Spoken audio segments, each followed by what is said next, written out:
આજે કૃષ્ણ જન્મોત્સવનો પાવન પર્વ છે અને સમગ્ર વિશ્વ હોય કે પછી ભારત દેશ સમગ્ર લોકો જે છે તે ભાવિ ભક્તો આ કૃષ્ણ જન્મોત્સવની જે આ પ્રસંગ છે તેમાં ડૂબતું નજરે પડ્યું છે। મંદિરના દ્રશ્ય બતાવીએ। આ મંદિર છે ખાસ કરીને અમદાવાદના ચાંદખેડા ખાતે આવેલું છે।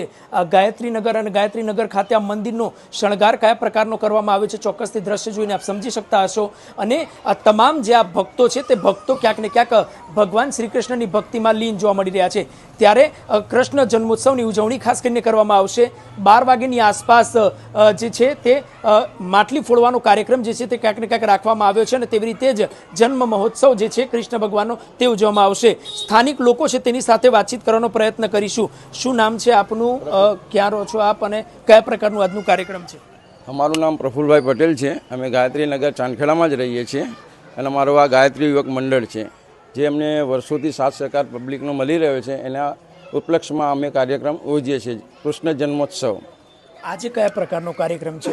શું 12 વાગે માટલી ફોડવામાં આવશે, કેક કટિંગ કરવામાં આવશે અથવા ગરબા રાખવા, કયા પ્રકારનો કાર્યક્રમ છે આજે? આજે કૃષ્ણ જન્મોત્સવ છે। 12:15 અમે માટલીનો કાર્યક્રમ છે અને વાસુદેવની પધરામણી કૃષ્ણ ભગવાનને લઈને આવે અને અહીંયા પ્રાણામાં ઝુલાવાનો એવો પ્રોગ્રામ રાખેલ છે તથા પ્રસાદ ગરબા ભજનનો પ્રોગ્રામ છે। ગાયત્રી યુવક મંડળ દ્વારા ખાસ કરીને આ કાર્યક્રમનું આયોજન કરવામાં આવ્યું છે। લગભગ 15 વર્ષથી વધુના સમયથી આ કાર્યક્રમનું આયોજન થાય છે।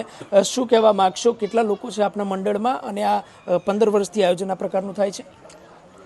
અમારા મંડળમાં લગભગ 10 થી 15 જણા છે અને આવા લગભગ સારામાં સારા ધાર્મિક કાર્યક્રમો અમે મંડળો મળીને જ કરીએ છીએ। ભજન કીર્તન સહિત ગરબાનું પણ આયોજન કરવામાં આવ્યું છે। કલાકાર છે આપણી સાથે, તેમની સાથે વાતચીત કરશું। બેન, શું નામ છે આપનું? કાર્યક્રમ માટે આવ્યા છો, શું કહેશો, કેવું લાગે છે? મારું નામ છે રેખાબેન રાઠોડ અને દર વર્ષે આ લોકો મને આમંત્રિત કરે છે અને બહુ સરસ મજાનું આયોજન થાય છે અને આખું ગ્રુપ લઈને હું આવી છું। અહીંયા ઘણી જગ્યાએ ડાયરા કરે છે પણ અહીંનો જે પ્રોગ્રામ કરું છું ને એટલે બહુ જ મજા આવે છે એ પ્રોગ્રામ કરવાની, કારણ કે અહીંની પબ્લિક બધી ઉત્સાહિત છે। એટલે કાર્યક્રમ આપ કરવાના છો, કેટલા વાગે સુધી આ કાર્યક્રમ ચાલવાનો છે? નંદોત્સવ થાય, કાનાનો જન્મ થાય ત્યાં સુધી। પછી કૃષ્ણ ભગવાન માટે અનેકો ગીત અનેકો કલાકાર ગાતા હોય છે। કોઈ એક ગીત આપ કદાચ મનમાં એવી તૈયારી કરીને આવ્યા હોય કે આ ગીત આજે હું કૃષ્ણ ભગવાન માટે ગઈશ? હા, ગીતો તો બધા ઘણા એવા છે પણ એક સાખી કાલે કનૈયા માટે બોલીશ હું। હે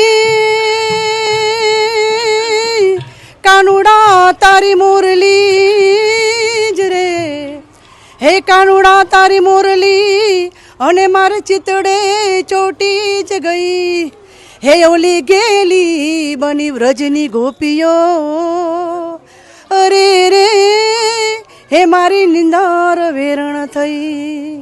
કૃષ્ણ જન્મોત્સવને લઈને કયું ગીત ગાશો? કૃષ્ણ જન્મોત્સવ લઈને ઘણા બધા ગીતો છે। જ્યારે જન્મ થાય ત્યારે તો નંદ ઘેરા નંદ ભયો, જય કનૈયા લાલ કી, હાથી ઘોડા પાલકી, જય કનૈયા લાલ કી, ડાકોરમાં કોણ છે, રાજા રણ છોડ છે। ખાસ કરીને કલાકારનું આયોજન કરવામાં આવ્યું છે, ગરબાનું આયોજન કરવામાં આવ્યું છે અને આયોજનની અંદર મહત્વની વાત છે કે છેલ્લા 15 વર્ષથી આયોજન કરવામાં આવે છે। મંદિર જે છે તે પણ ખૂબ જ સારો શણગાર આ મંદિર ખાતે કરવામાં આવ્યો છે અને કાર્યક્રમ જે છે તે ખાસ કરીને કૃષ્ણ જન્મોત્સવને લઈને કરવામાં આવ્યો છે। શું કહેશો? કાર્યક્રમ થાય છે, વડીલોના નેતૃત્વ હેઠળ કાર્યક્રમ થાય તો અલગ જ માહોલ જોવા મળે, વડીલોનો હાથ હોય, શું કહેશો? ગાયત્રીનગર ખાતે છેલ્લા 15 વર્ષથી અહીંયા આયોજન થાય છે અને ગાયત્રી યુવક મંડળ તેમજ ગોપી મહિલા મંડળનો સંપૂર્ણ સહકાર છે અને ગાયત્રીનગરના જે સર્વે ધર્મપ્રેમી ભાઈઓ છે એ તન મન ધનથી યથાયોગ ફાળો આપી, સેવા આપી અને આ કાર્યક્રમને કોઈ પણ ધાર્મિક કાર્યક્રમ હોય તેને ભવ્ય રીતે સફળ બનાવવા માટે બધાનો સહકાર મળી રહે છે।